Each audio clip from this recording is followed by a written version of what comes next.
খবর আছে। নারীর মন বুঝতে পারলে নেয়ামত, বুঝতে না পারলে কিয়ামত। ঠিক কিনা বলে? কত দামি আপনি জানেন না? জানেন না আপনি কত দামি? অনেক দামি আপনি। আপনাদেরকে যেন ভোগের সস্তা পণ্য বানাতে না পারে, আপনাদেরকে সচেতন থাকতে হবে, সজাগ থাকতে হবে, কনসার্ন থাকতে হবে। শয়তানের ওই হাতছানির দিকে আর নজর দেওয়া যাবে না।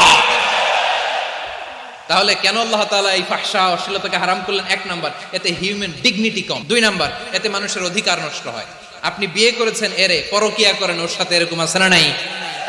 স্ত্রীর অধিকার নষ্ট করেছেন। আপনি বিবাহ সম্পর্কে আবদ্ধ হয়েছেন তার সাথে, আপনি পরকিয়া করেন ওই ছেলের সাথে, আপনি আপনার হাজবেন্ডের সাথে বিট্রে করেছেন। এজন্য আল্লাহ অশ্লীলতাকে হারাম করেছেন। অশ্লীলতাকে হারাম করার আরেকটা কারণ হচ্ছে আল্লাহ তাআলা এই হিউম্যান জেনারেশনকে এটাকে প্রিজার্ভ করতে চায়। হিফজুন নাসল, এটা মাকাসিদুশ শরিয়ার অনেক গুরুত্বপূর্ণ একটা মাকাসিদ, অনেক গুরুত্বপূর্ণ। আপনার নাসল, আপনার জেনারেশনকে সংরক্ষণ করা। এই যে আসতেছে ফেব্রুয়ারি, কত ফেব্রুয়ারি জানো? এটা কি বিশ্ব ভালোবাসা দিবস? হ্যাঁ, কি দিবস? এই বিশ্ব ভালোবাসা দিবসের সাথে মুসলমানদের কোনো সম্পর্ক নাই। আমার প্রিয় ভাইরা, এই যে আপনি অবৈধ সম্পর্কে জড়ালেন, কেন আল্লাহ অশ্লীলতাকে হারাম করেছে দেখেন। বলতেছিলাম যে এটা আপনার নাসল, আপনার জেনারেশন, আপনার লিনিয়েজ, আপনার বংশকে প্রিজার্ভ করা। কে কার বাবা, কে কার মা, বাবা মা জানা, প্রজন্মকে প্রিজার্ভ করা, এটা ইসলাম ওয়াজিব করে দিয়েছে। এই যে অবৈধ সম্পর্কের কারণে, বিশ্ব বেহায়া দিবসের কারণে, এগুলোর আউটকাম, আউটপুট হিসেবে মাঝে মাঝে ঢাকা মেডিকেলের ডাস্টবিনে নবজাতকের বাচ্চার কান্নার আওয়াজ শুনতে পাওয়া যায়।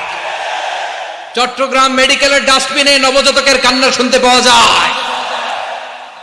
বীর চট্টলার মুসলমানেরা বুঝতে পারলে আওয়াজ করে বলেন, এই যে চট্টগ্রাম মেডিকেলে যে নবজাতকটা পাওয়া গেল, ওর বাবাকে আমাকে বলেন। ওর বাবাকে, ওর মাকে, ও কোন ফ্যামিলির সন্তান কেউ জানে? আপনি হিউম্যান ডিগনিটিকে অপমান করেছেন না? আপনি তার ভবিষ্যৎকে অন্ধকার করেছেন না? আপনি তার লিনিয়েজকে প্রশ্নবিদ্ধ করে দিয়েছেন না? এই জন্য আল্লাহ তাআলা অশ্লীলতাকে আমাদের জন্য হারাম করে দিয়েছেন। পড়েন সুবহানাল্লাহ। এই জন্য রাব্বুল আলামিন বলেন, কুল ইন্নামা হারামা রাব্বিয়াল ফাওয়াহিশা মা যাহারা মিনহা ওয়া মা বাতান। প্রকাশ্য অপ্রকাশ্য সব অশ্লীলতাকে হারাম ঘোষণা করে দিয়েছে কে? আবার দুনিয়ার বুকে যারা অশ্লীলতার প্রসার করে তাদের জন্য শাস্তি মজুদ রেখেছে কে? রব্বুল আলামিন বলেন, ইন্নাল্লাযীনা ইউহিব্বুনা আন তাশিআল ফাহিশাতু ফিল্লাযীনা আমানু লাহুম আযাবুন আলীমুন ফিদ দুনিয়া ওয়াল আখিরাতি ওয়াল্লাহু ইয়ালামু ওয়া আনতুম লা তা'লামুন। নিশ্চয়ই যারা বিশ্বাসীদের মাঝে অশ্লীলতার প্রচার প্রসার করতে চায় তাদের জন্য আমি মর্মন্তুদ শাস্তি প্রস্তুত করে রেখেছি। দুনিয়াতেও রেখেছি, আখিরাতেও রেখেছি। ঘোষণাটা কার? যারাই নাটকের নামে, সিনেমার নামে, রূপালী জগতের নামে, মুভির নামে, ওটিটি প্ল্যাটফর্মের নামে আমার সমাজে অশ্লীলতা ছড়াতে চায় তাদের জন্য কঠিন মর্মন্তুদ শাস্তি মজুদ রেখে দিয়েছে কে? ও আমার বোনেরা, এখনো আপনি জাগবেন না? এখনো আপনার চিন্তার দুয়ারে এখনো নাড়া পড়ে নাই?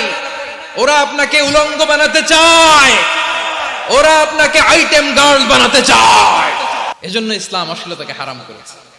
হারাম। ইসলাম বলেছে যোজন যোজন দূরে থাকো। ওরা বলে না, কাছে আসো, কাছে আসার গল্প, ক্লোজ আপ ওয়ান, কাছে আসার গল্প আছে না নাই? চট্টগ্রামে তো এগুলো নাই মাশাআল্লাহ। হ্যাঁ, এখানেও আছে ক্লোজ আপ ওয়ান, কাছে আসার গল্প। আল্লাহ বলেন, ওয়ালা তাকরাবুজ জিনা, কাছেও এসো না, জিনা থেকে যোজন যোজন কিলো দূরে থাকো। ওরা বলে কাছে আসার গল্প।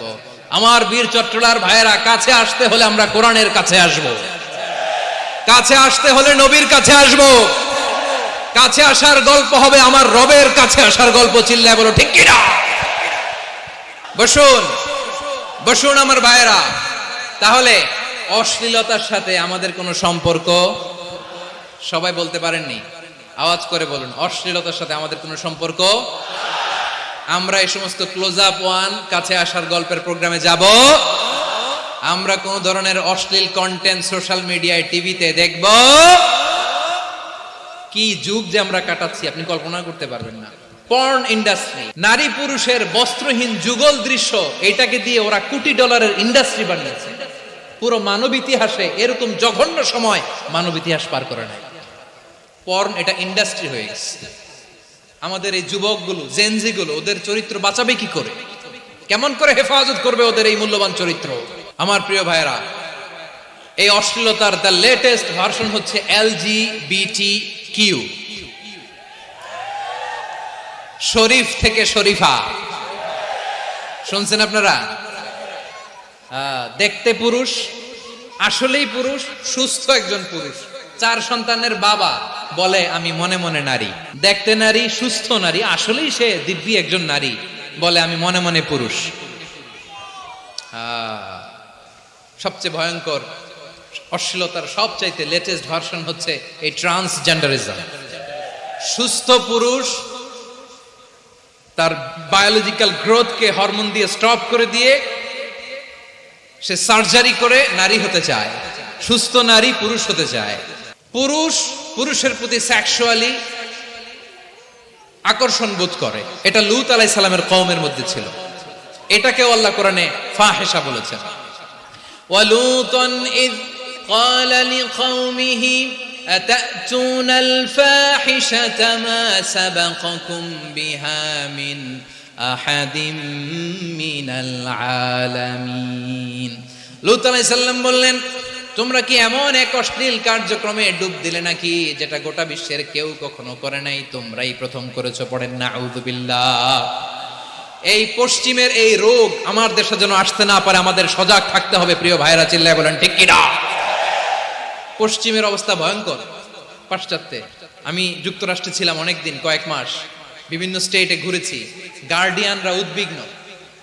ছেলে মেয়েদেরকে, ছোট্ট ছেলে মেয়ে, ওদেরকে জিজ্ঞেস করে, তুমি how do you feel right now inside yourself? তুমি ভিতরে ভিতরে কেমন ফিল করো? তোমার কি ছেলে ছেলে লাগে না মেয়ে মেয়ে লাগে?